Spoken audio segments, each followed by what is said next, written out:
Platelet concentrate म्हणजे काय? Separation of platelets from the whole blood. Platelet हा एक प्रोडक्ट, प्लेटलेट कॉन्सन्ट्रेट हा एक प्रोडक्ट आहे. याला आपण बनवतोय कुणापासून? किंवा याला आपण not so synthesis, so we are doing a separation, म्हणजे आपण याला सेपरेट करतोय होल ब्लड पासून. मग हे सेपरेशन करत असताना काही क्रायटेरियाज आहेत. तर aspirants as compare to RBC platelet separation किंवा प्लेटलेट प्रोडक्ट बद्दल जास्त इम्पॉर्टन्स देण्यात आलेले आहेत एक्झाम पॉइंट ऑफ व्ह्यू. मग आता याच्यामध्ये सो आपण थोडस डीप जाऊन पाहणार आहोत की प्लेटलेट कॉन्सन्ट्रेट कसं बनवलं जातं, म्हणजे प्लेटलेटला होल ब्लड पासून कसं सेपरेट केलं जातं.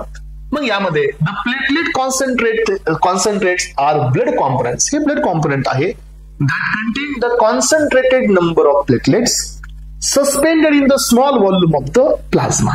Yes, तर एस्पिरंट्स आता तुम्हाला पुन्हा एकदा हा क्वेश्चन पडला असेल की सर मग याच्यात प्लाझ्मा आलाच ना. सो बेटा आपण प्लेटलेटला कॉन्सन्ट्रेट कराल तर मग काय होईल? प्लेटलेटचं ऍग्रिगेशन होऊन तिथे एक प्लग निर्माण होईल. याचा अर्थ तुम्हाला यांना रिसस्पेंड करावं लागतं new original volume of the plasma मध्ये. सो नवीन तुम्ही ओरिजिनल म्हणजे प्लाझ्माच पाहिजे पण दुसरा प्लाझ्मा ऍड करून त्यांना रिसस्पेंड करावं लागतं after getting the concentrate and platelets. म्हणून हा पार्ट थोडासा ट्रिकी आहे. ठीक आहे. मग आता पहा, they are use to treat or prevent the bleeding in the patients. So याचा वापर आपण कशासाठी करतो की ब्लिडिंग कंडिशन मध्ये जिथं ब्लिडिंग ही कॉन्स्टंटली होत आहे, there is a no clotting. क्लॉटिंगच्या आधी काय असतो? Plug formation. एस्पिरंट्स आपण हे ब्लड मध्ये पाहिलं आणि plug formation always belongs to the platelet addition. So thrombocytopenia ज्या केसमध्ये प्लेटलेट काउंट हा नॉर्मल पेक्षा कमी होतो त्या केसमध्ये आपण यांना देऊ शकतो. Or the platelet function disorders. So प्लेटलेटचे काही डिसऑर्डर्स असतील त्यावेळेला पण तुम्हाला हे देता येतं. The product shall be known as the platelet concentrates that platelets collected from the 1 unit of the blood. So platelet आपण होल ब्लड पासून पिकअप करते म्हणजे सेपरेट करते and resuspended in the appropriate volume of the original plasma. मी पण आताच तुम्हाला याच्याबद्दल सांगितलं की होल ब्लड पासून प्लेटलेट घ्या आणि यांना डिसस्पेंड करा प्लाझ्मामध्ये. मग एस्पिरंट्स आपल्याला हे प्लेटलेट्स बनवण्यासाठी किती ऑप्शन्स आहेत? सो मी तुम्हाला याच्या आधी पण याच्याबद्दल क्लॅरिटी दिली होती एस्पिरंट की आपण ब्लड प्रोडक्ट्स हे 2 पद्धतीने बनवू शकतो. फर्स्ट वन की you can take a whole blood and then go for the processing, go for the separation, you will get the products. एक तर ही प्रोसेस आहे. दुसरी प्रोसेस काय की तुम्हाला हे सर्व नाही करायचंय, then you can go with the advance techniques ज्याच्यामध्ये ब्लड डायरेक्टली डोनर पासून घ्या. सो मशीन मध्ये एंटर होईल ते ब्लड, देन तिथं सेपरेट होईल आणि रिमेनिंग ब्लड हे बॉडीमध्ये पास होईल. पण एस्पिरंट असं होत असेल तर याचा एक थोडासा निगेटिव्ह पार्ट असतो aspirants. There is a chances of the tissue infection, there is a chances of decreasing the RBC count. असं होऊ शकतं जर हे वापस रिटर्न. आणि यासाठी आपण किती दिवस ब्लड नाही डोनेट करू शकत असं सांगितलं होतं पाठीमागे?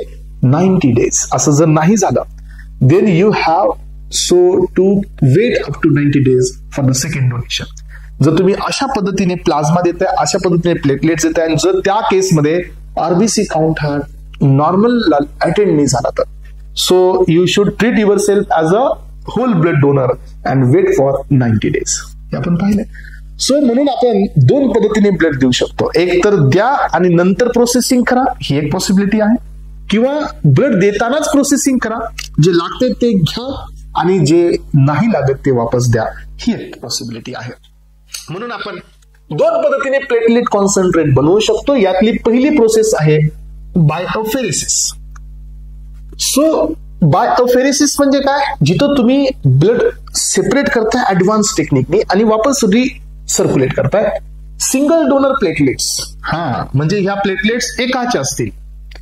येस, अलग लक्षात. म्हणजे काय? तुम्हाला एका माणसाच्या प्लेटलेट्स पाहिजे असतील. आता तुम्ही मला सांगा की 350 ml मध्ये जे प्लेटलेट्स येणार आहेत त्याचा काउंट. सो आता तुम्हाला जोपर्यंत प्लेटलेट्स एखाद्याच्या पाहिजेत, किती वेळ पाहिजे तेवढ्या वेळ तुम्ही ते सर्क्युलेट करा. पण याची पण काळजी घ्यावी लागेल तुम्हाला की याचाही प्लेटलेट काउंट हा नॉर्मल पेक्षा खूप कमी होणार. सो म्हणजे हे जे आपण मिळवतो ही एका डोनर पासून घेत आहे, त्याच्यामुळे या प्लेटलेट्सला काय नाव दिलं आपण? Single donor platelets. सो एस्पिरंट्स अ स्पेशलाइज्ड मशीन, आपण मी आता सांगितलं एक टेक्निक आहे, हे टूल आहे तुम्ही ह्या प्रकारचं ब्लड कधी डोनेट केलं नसेल तर तुम्ही डॉक्टर्सला थोडं जर व्यवस्थित विचारलं तर डॉक्टर याबद्दलही तुम्हाला एक्सप्लेनेशन देतात. But aspirants, if you wanted to donate the platelets then you need to sit for at least 2 to 3 hours. कारण का ब्लड डोनेशन तर तुम्ही इमिडिएटली करू शकता, बिकॉज आपल्या बॉडीमध्ये जो प्रेशर आहे सो ते जास्त असतं. ज्यावेळेला पंक्चर केलं जातं ब्लड वेसल त्यावेळेला आपल्याकडे एक प्लास्टिक बॉल दिला जातो, जेणेकरून आपण त्याला कॉन्ट्रॅक्ट रिलॅक्स करतो, देन बॉडीमध्ये प्रेशर एक्झर्ट होतं आणि इमिडिएटली काय होतं की ब्लड बॅग ही फुल होते. पण तुम्हाला प्लेटलेट द्यायचे असतील एस्पिरंट्स तर ऑप्शन असं नाहीये की तुम्हाला देऊन येता येईल. तुम्हाला तिथं थांबावं लागतं. ब्लड जाणार, मोशनमध्ये सेपरेट होणार आणि रिसर्क्युलेट होऊन आपल्या बॉडीत येणार. म्हणजे ही टाइम कन्झ्युमिंग प्रोसेस आहे. So at least you need 1 hour, you need 1.5 hour, you need 2 hours. It depends की how much amount of the platelets they need, ह्याच्यावरती हे डिपेंड आहे. सो याचा अर्थ काय, अ स्पेशलाइज्ड मशीन इथं लागेल, separate the plasma from donors blood in real time. Real time म्हणजे चालूमध्ये, चालूमध्ये हे सेपरेशन होईल. Return the remaining blood components, आणि हे पहा after separation of the platelet जो शिल्लक राहिलेला जो काही व्हॉल्यूम असेल तो वापस ब्लड कॉम्पोनेंट हा बॅक कुठं जाणार आहे, बॅक टू द डोनर मध्ये ते वापस जाणार आहे.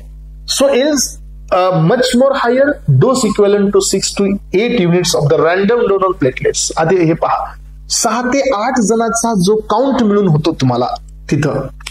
समजा आपण सेपरेशन होल ब्लड घेऊन प्लेटलेट सेपरेट केलं तर जवळजवळ 6 युनिट्स म्हणजे ब्लड सेपरेट केल्यावर जेवढा प्लेटलेट काउंट मिळतो तेवढा प्लेटलेट काउंट तुम्ही या टेक्निकनी एकापासून घेऊ शकतो.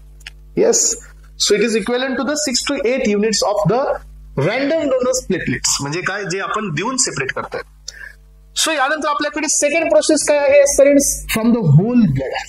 प्लेटलेट कॉन्सन्ट्रेट प्रिपेअर करा फ्रॉम द होल ब्लड, म्हणजे मी दुसरी टेक्निक तुम्हाला दिली होती देऊन सेपरेट होणे, राईट. सो याच्यामध्ये याला आपण काय नाव दिलं students, random donor platelets, that is RDP. मग आता स्टेप 1 आहे, स्टेप 2 आहे, अशा खूप साऱ्या स्टेप आहेत. मग आता याच्यामध्ये पहिली स्टेप आहे एस्पिरंट कलेक्शन. तर एस्पिरंट्स इथं पहा, आपण या ठिकाणी काय पाहतो, कलेक्शन म्हणजे आधी तुम्हाला काय घ्यावं लागेल, सो ब्लड घ्यायचंय, होल ब्लड पासून करायला चाललोय आपण. The platelet shall be rich the plasma और बफी कोट. प्लेटलेट हे कुठं असतात, एकतर प्लाझ्मा मध्ये किंवा यांचा आपण वरी पाहिलं होतं बफी कोट मध्ये कोण होते, WBC आणि प्लेटलेट्स.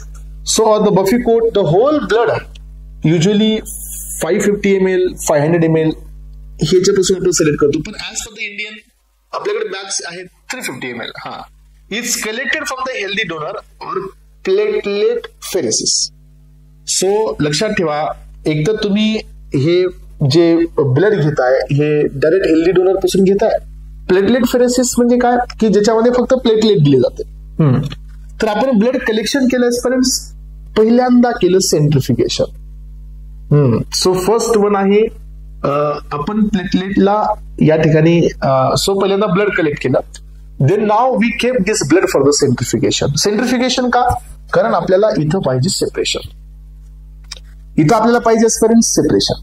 मग आता तुम्हाला लक्षात ठेवायचं एस्पिरंट्स की फर्स्ट सेंट्रिफ्युगेशन हे लाईट स्पिन असतं. लाईट स्पिन म्हणजे स्पिनिंग जी असते ती थोडीशी लाईट असते आणि याचा जनरली किती RPM असतो माहितीये का, 1800 RPM असतो एस्पिरंट्स फॉर 10 minutes. 1800 RPM असतो 10 minutes. अजून एक RPM आहे याच्यामध्ये 7 minutes साठी, सो 2000 अबाव असतो फॉर द 7 minutes आणि 3000 बिलो असतो. मी सांगतो एक्युरेटली. लाईट स्पिन म्हणजे काय की प्लेटलेट कॉन्सन्ट्रेट, हे बघा आता, platelet concentrate shall be separated within the 6 hours after the time of collection of unit of whole blood और द प्लाझ्मा. तिथं बघितलं आपण RBCचं सेपरेशन कधी होतं, after 21 days. So after 35 days, it depends की आपण कशासोबत त्याला कंबाईन केलं. पण जर तुम्हाला ब्लड मधून प्लेटलेट्स घ्यायचे असतील तर तुम्हाला सेपरेशन करायचंय. ब्लड कलेक्शन झाल्यानंतर इमिडिएटली आफ्टर 6 hours. समजते का? So you need to collect the blood immediately after 6 hours if you want the platelets. Platelet पाहिजे असतील तर 6 तासाच्या आत याचं काय करा, तुम्ही सेपरेशनची सुरुवात करा. Separation of the buffy coat or the platelet rich plasma, so and the platelets so याला सेपरेट करा, रिसस्पेन्शन करा platelets shall be in the closed system by centrifugal method. याला सेपरेट करा आणि पुन्हा त्याला रिसस्पेन्शन मध्ये घ्या. सो जे की आपण त्याला त्याच्या प्रॉपर वायबिलिटीसाठी आपण त्याला रिसस्पेन्शन मध्ये देतो. The time and the speed of सेंट्रिफिकेशन shall be demonstrated. Time आणि स्पीड जी आहे स्पिनिंगची ही अशा प्रकारे मेंटेन करा एस्परन्स की जे प्लेटलेट्स आहेत हे अनक्लॅम्प्ड राहिले पाहिजे. म्हणजे काय की जे एकत्र आहेत ते डिस्ट्रीब्यूट झाले पाहिजे आणि वापस यांचे क्लम्स तयार नाही झाले पाहिजे. क्लम्स म्हणजे काय, ऍग्रिगेट नाही झालं पाहिजे. So unclamped product without visible hemolysis. म्हणजे काय की हिमोलायसिस व्हिजिबल म्हणजे काय की एस्परन्स ज्यावेळेला आपण हे सेंट्रिफ्युगेशन करू त्यावेळेला हिमोलायसिस म्हणजे आरबीसीचं ब्रेकिंग वगैरे नाही झालं पाहिजे. त्या स्पिनला तुम्ही स्पिनिंग करा. The collected blood is a spoon at low speed. Separate platelet-rich plasma from the red blood cells. मग आता तुम्ही काय होईल की जर समजा लो स्पीडला तुम्ही स्पिनिंग करताय तर आधी तुम्हाला आरबीसीचं सेपरेशन मिळेल. लो स्पीड आहे 1800 RPM फॉर द 10 मिनिट्स. तुम्ही तिथपर्यंत स्पिन करा. तर असं स्पिन करा की आरबीसी हिमोलायसिस बी नाही झालं पाहिजे आणि सेकंड थिंग व्हॉट की क्लम्स तयार नाही झाले पाहिजे. तर असे स्पिन असते 10 मिनिट्स. सो 1800 RPM ला स्पिन करा. तर तुम्हाला पहिल्यांदा आरबीसी ला सेपरेट करायचं आहे. येस, आरबीसी करून तुम्ही काय करा, हे प्लेटलेट सेपरेट करा. Then you will go for the third step second centrifugation for the hard spin. Hard spin म्हणजे काय की तुम्ही आता जास्त स्पीडनी स्पिन करताय आणि हे स्पिनिंग किती असते माहितीये का. सो ही स्पिनिंग असते 4000 RPM पर्यंत. Yes. So as per the drug and cosmetic act हे स्पिनिंगचे थोडेसे व्हॅल्यूज देण्यात आलेले नाहीत, पण हे ऑदर बुक मध्ये देण्यात आलेले आहेत. तरी पण एकदा अजून क्रॉस चेक करून तुम्हाला याच्याबद्दलचा अपडेट देईल मी. सो हार्ड स्पिन अलग लक्षात. याच्यामध्ये काय होतं की जो PRP is the spun at the higher speed, म्हणजे जे तुमचं प्लेटलेट कॉन्सन्ट्रेट आहे याला आपण काय करतो, हार्ड स्पिनला सेपरेट करतो आणि प्लेटलेट हे पुन्हा प्लाझ्मा पासून सेपरेट होतात. आधी लो स्पिनला हे प्लेटलेट सेपरेट झाल्या आरबीसी पासून, हाय स्पिनला सेपरेट होत आहे प्लाझ्मा पासून. Platelet settle at the bottom and excess plasma is removed. कसं होतं हे, प्लेटलेट खाली होतं, सेटल डाऊन होतं due to the density difference आणि जो वरतीचा जो क्लिअर प्लाझ्मा आहे तो आपण काढून टाकतो. त्यानंतर aspirant this is an very very important point की फायनल प्रोडक्ट मध्ये काय पाहिजे. येस, आतापर्यंत जेवढं आपण पाहिलं प्लेटलेट कॉन्सन्ट्रेट मध्ये त्याच्यामधला सगळ्यात मेन पॉइंट हा आहे. Yes, this is an very very important bit की ज्याला फायनल कॉन्सन्ट्रेट मिळेल तुम्हाला प्लेटलेटचं तर त्याच्यात काय असणं अनिवार्य आहे आणि जी टेस्टिंग कशी केली जाते. ठीक आहे.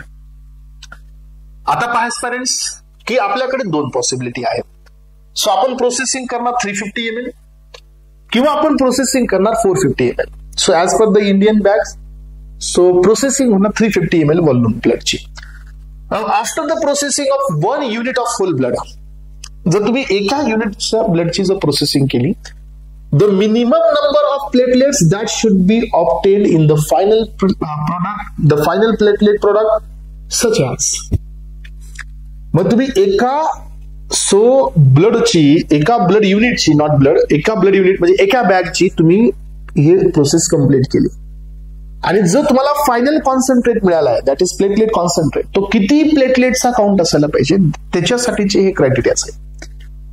मग आता आपल्याकडे 2 युनिट आहेत, एक तर 350चं युनिट आहे, नाहीतर मग 450 ml ची ब्लड बॅग आहे, नाहीतर 350 ml ची ब्लड बॅग आहे. जर एस्पायरंट्स तुम्ही 350 ml जर ब्लड बॅगची प्रोसेसिंग केली असेल तर प्लेटलेटचा काउंट हा 3.5 into 10 to the power 10.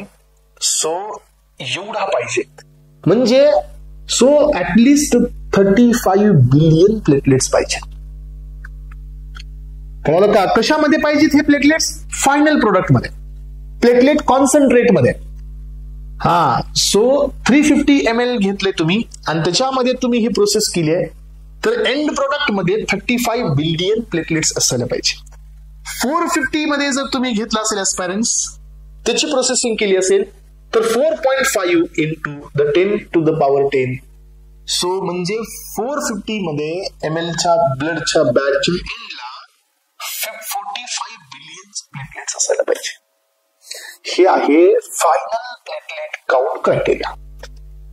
एस्पिरंट्स don't forget की हे पॉइंट याच्यामधला सर्वात जास्त महत्वाचा आहे. मग आता हे आपण टेस्ट कसं करायचंय? येस, हे आहे ह्याची टेस्टिंग कशी करायची एस्पिरंट्स, आणि किती % कमीत कमी असायला पाहिजे. आता हे ठीक आहे, हे म्हणणं झालं. येस, एक लिमिट आहे, पण हे कंप्लायंट कधी होत आहे? म्हणजे ही टेस्ट प्रोडक्ट पास कधी होतो? पास म्हणजे असं दिलंय का एस्पिरंट्स की कंपल्सरी हे असतो? नाही, याला काहीतरी सुटेबल क्रायटेरियाज आहे. म्हणजे आपण आरसे मध्ये पण क्रायटेरिया देतो, मिनिमम 75, मॅक्सिमम 125 प्लस मायनस असं सांगतो. तसं इथं बी काही क्रायटेरिया देण्यात आले. हे पहा, 1% टेस्टिंग रिक्वायरमेंट आहे. म्हणजे तुम्हाला टोटल प्लेटलेटच्या 1% टेस्टिंगला घ्यायचंय. जर 100 ml असेल प्लेटलेट्स किंवा 100 काउंट असेल तर त्याचे 1% घ्या. 1000 असेल तर 10%, म्हणजे 10% घ्या, म्हणजे 1% घ्या. सो 1% रिक्वायरमेंट आहे. Out of all the platelets units prepared, जेवढे प्लेटलेट्स युनिट तुम्ही बनवलेत, सो होल ब्लड पासून 1% of the total must be randomly selected for the quality control testing. तर याच्यातून तुम्हाला 1% प्लेटलेटचा वापर करायचा आहे रॅन्डम सिलेक्शन टेस्टिंगसाठी. So out of the tested platelets at least, मग आपण टेस्ट केल्यानंतर at least 75% must meet the required platelet count which is given in above. तर एस्पिरंट्स आपलं म्हणणं काय की 350 ml बॅग मध्ये 75 बिलियन प्लेटलेट्स पाहिजे, 450 ml बॅग मध्ये 45 बिलियन्स पाहिजे. तर याची टेस्टिंग केल्यानंतर ऍटलिस्ट त्या क्रायटेरियाच्या 75% मॅच पाहिजे. म्हणजे काय की 35 बिलियन्स पाहिजे, पण जर 75 बिलियन्स म्हणजे 75 बिलियन्स नाही, 35 बिलियन्स पाहिजे aspirants. If you consider the 35 billions to 100%, तर त्याच्या 75 बिलियन्सच्या पुढे पाहिजे. म्हणजे काय की कुठेतरी अशी एक व्हॅल्यू येईल जे की 35 बिलियनचं 75% असेल. त्याच्या पुढे प्लेटलेट पाहिजे, त्याच्या खाली असतील तर नाही. एक एक्झाम्पल बघू आपण की जो क्रायटेरिया देण्यात आलेला आहे त्याला आपण 100 कन्सिडर करू. तर 100 कन्सिडर केल्यानंतर आपलं म्हणणं काय की जर प्लेटलेट काउंट 100 नाहीये, ठीक आहे, 76 आहे, ठीक आहे, ऍक्सेप्टेड. कारण का? सो 100च्या 76 म्हणजे काय की 75% पेक्षा जास्त आहे. अलग लक्षात. एक एक्झाम्पल बघा एस्पिरंट्स, इथं डबल एकदा लक्षात ठेवा की 35 बिलियन्स पाहिजे 350 ml मध्ये, 45 बिलियन्स पाहिजे 450 ml मध्ये. तर हे 100% पकडायला, तर याच्या 75% पेक्षा जास्त काउंट पाहिजे. याच्या 75% पेक्षा जास्त काउंट पाहिजे. आणि टेस्टिंग करायची 1% ची, रॅन्डम सिलेक्शन करायचे, आणि या क्रायटेरियाला नाव दिलं जातं 75% कन्फर्मेटरी स्टँडर्ड. कळालं सगळ्यांना? Yes, are you getting my point? लक्षात आलं का? कारण हा पॉइंट थोडासा बाउन्स मारू शकतो. At least 75% must be meet the required platelet count वरी दिलेला, त्या काउंटच्या 75% कमीत कमी काउंट पाहिजे त्या काउंटच्या. अलग लक्षात. जर मी त्याला 100 बिलियन म्हणलं तर कमीत कमीत माझा काउंट 75 बिलियनच्या पुढे पाहिजे, मग ते पास आहे. म्हणजे हे ठीक आहे, ऍक्सेप्टेड आहे. सो यानंतर आता स्टोरेज करायचं एस्पिरंट्स. तर बघा याच्यात पण एक पॉईंट मेन आला. तिथं आपण स्टोरेज केलं तर टेम्परेचर होतं 2 to 6 डिग्री सेंटीग्रेड. प्लेटलेटचं स्टोरेज बघा, after the immediate collection so stored to the 20 to 24 degree Celsius plus centigrade continuous gentle. Yes, this is very important. Platelet store करायच्यात विथ द कंटिन्युअस शेकिंग. आपल्याकडे shaker असतात, नाहीतर मध्ये तुम्ही पाहता shaker, agitation पाहिजे, कंटिन्युअसली शेकिंग पाहिजे. Shelf life याचा 5 days असतो aspirants with the continuous gentle agitation. So the final container, so त्याच्यामध्ये प्लेटलेट हे कलरलेस असायला पाहिजे, transparent to the permit visual inspection. Container हे सो ट्रान्सपरंट पाहिजे. प्लेटलेटला याचा कलर नसतो सध्या, कारण आरबीसी इथून काढलाय. Cap selected shall be maintain the aromatic seal, म्हणजे कुठेही मॉइश्चर वगैरे मध्ये सो नाही एंटर केलं पाहिजे, मिनिमम कंटॅमिनेशन झालं पाहिजे एस्पिरंट.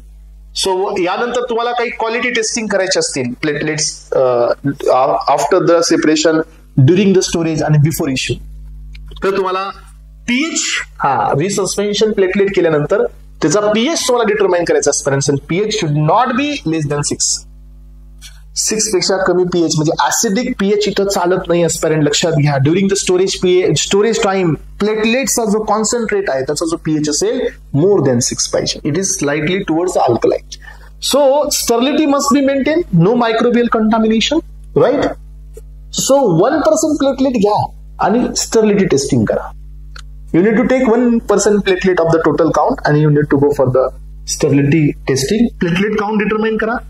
Actual plasma volume, ज्याच्यात आता प्लेटलेट किती आहे, आपण जे रिसस्पेंड केलेला व्हॉल्यूम आहे ज्याच्यामध्ये आपण रिसस्पेंड केले तो व्हॉल्यूम डिटरमाइन करा.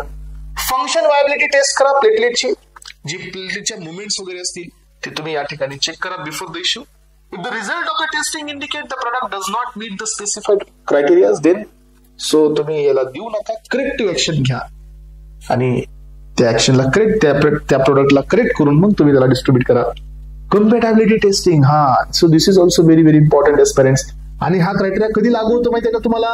येस, तर हा क्रायटेरिया लागू होतो कम्पॅटिबिलिटी टेस्टिंग म्हणजे काय की जर तुम्ही प्लेटलेटचं सेपरेशन करताय and there is a contamination with the RBC. As such platelet वरती कुठल्याही प्रकारचे अँटीजन नाही आहे. Antigen A, antigen B, antigen A B, antigen O हे प्लेटलेट्स वरती नाही आहेत. या प्रॉपर्टीज आरबीसीच्या आहेत.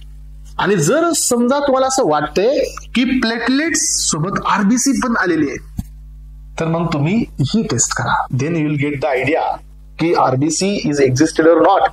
याला नाव द्यायचं compatibility testing. Compatibility transmission test for the AB आणि O grouping साठी if the platelet concentrate is contaminated with the RBC.